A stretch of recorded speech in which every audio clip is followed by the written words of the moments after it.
जो लोग उर्दू ज़बान व अदब से मोहब्बत रखते हैं, उर्दू ज़बान व अदब के रसिया हैं, वो किसी शायर, किसी अदीब, किसी शख्सियत की तारीफ़ व तौसीफ़ या उसके कलाम के महासिन व मायब या किसी शख्स की अच्छाई या बुराई जब बयान करते हैं तो वो गालिब का एक शेर पढ़ते हैं कि हम सुखन फ़हम हैं, गालिब के तरफदार नहीं। यानी वो ये बताना चाहते हैं कि हम अच्छी तरह बातों को समझने वाले हैं, हम किसी की तरफदारी करने वालों में से नहीं हैं, हम किसी की तरफदारी नहीं करते हैं। आज मुझे भी गालिब के शेर के मफहूम की रूह जो है उसको लेकर के ये कहने पर मजबूर होना पड़ा, हम हक बात के तरफदार हैं, मिस्टर अवैसी के तरफदार नहीं।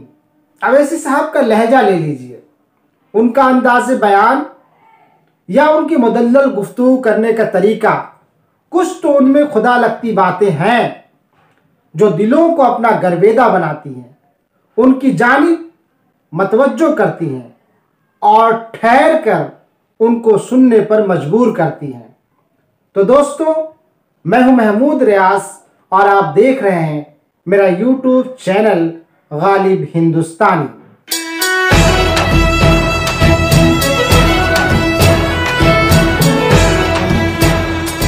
दोस्तों, आज का उन्वान ही मुस्लिम तंजीमें वर्सेस अवैसी साहब, यानी मुस्लिम तंजीमें बमुकाबला अवैसी साहब हैं।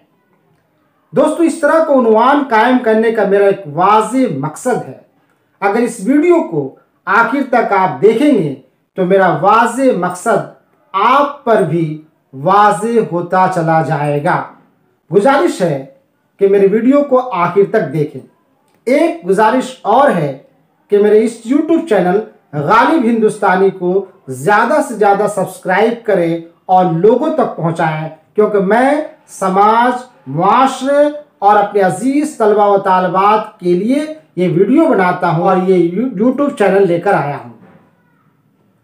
तो दोस्तों, मेरे नाज़रीन इकराम, मुस्लिम तंजीमों और हर तंजीम से जुड़ी फ़िक्र की बातें करें तो आपको पता चलेगा कि इस वक्त हिंदुस्तान में all India Muslim personal law board बोलकर एक तंजीम है, जमीयत उलमाए हिंद, जमात इस्लामी, मजलिस उलमाए हिंद, दारुल उलूम देवबंद, बहुत सारी ऐसी तंजीमें हैं जिसका मुझे इल्म भी नहीं है। लेकिन इसमें कोई शक की बात नहीं, ये तमाम तंजीमें हमारे एसेट्स हैं, ये हमारा वो ख़जाना है जिसे हम पढ़े लिखे लोग अश करते हैं, फ़ख्र करते हैं कि ये हमारी आवाज़ है। ये हमारे किसी न किसी मौके पर ये तमाम तंजीमें हमारी नुमाइंदगी करती हैं। लेकिन जैसा कि मैंने कहा कि एक तरफ अगर इन तमाम तंजीमों को रख दिया जाए और दूसरी तरफ अवैसी साहब को रख दिया जाए तो अवैसी साहब का पलड़ा भारी दिखाई देगा। आखिर क्या वजह है? मैं ये बात बड़े वसूख से कह रहा हूँ कि मैं मुआशरे में रहता हूँ, समाज में चलता फिरता हूँ, लोगों से गुफ्त सुनीत करता हूँ, क्योंकि अवैसी साहब ग्रास रूट लेवल पर अवैसी साहब की आवाज़ जिस शदोमत से, जिस चाहत से, जिस लगन से और जिस ललक से सुनी जाती हैं, उस तरह से हमारी तंजीमों की आवाज़ नहीं पहुँचती।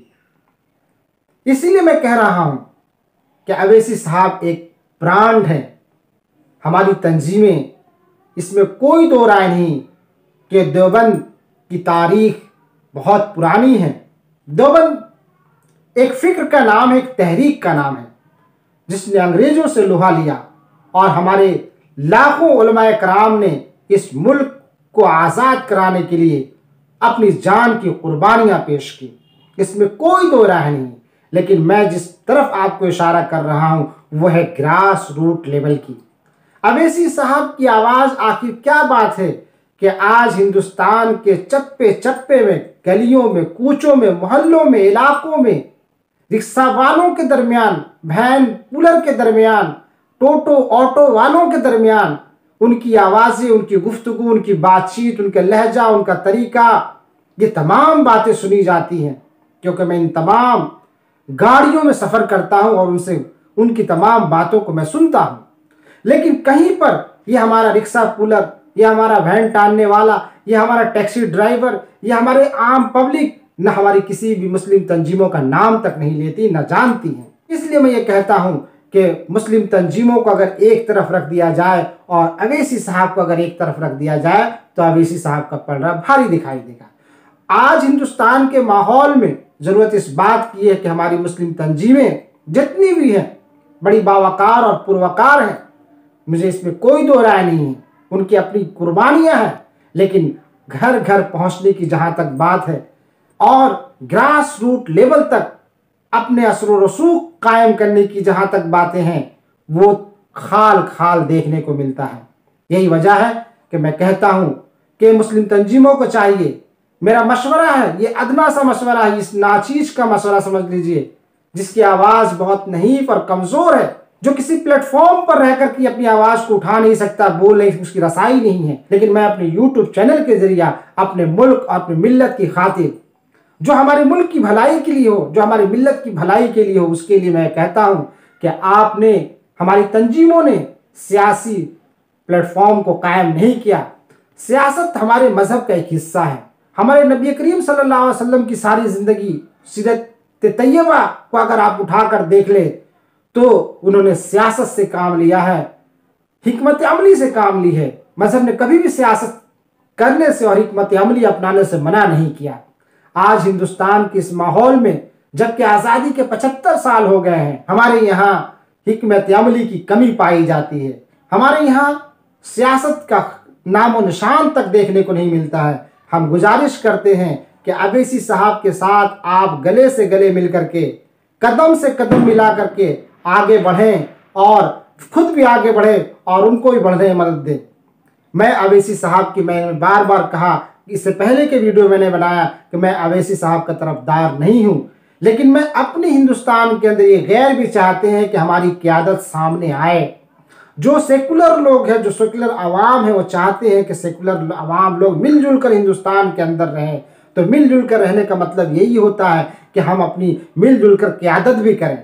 हम अपनी तंजीमों से गुजारिश करते हैं कि वह ऐसा सियासी प्लेटफॉर्म बनाएं जो हिंदुस्तान की तरक्की, खुशहाली और उस हिंदुस्तान की बका के लिए फेवरेबल हो, और ऐसी तंजीमों के अंदर हिंदुस्तान की मुल्क व मिल्लत के हर तमाम अफराद को शामिल करें और शामिल करके आगे बढ़ने की कोशिश करें।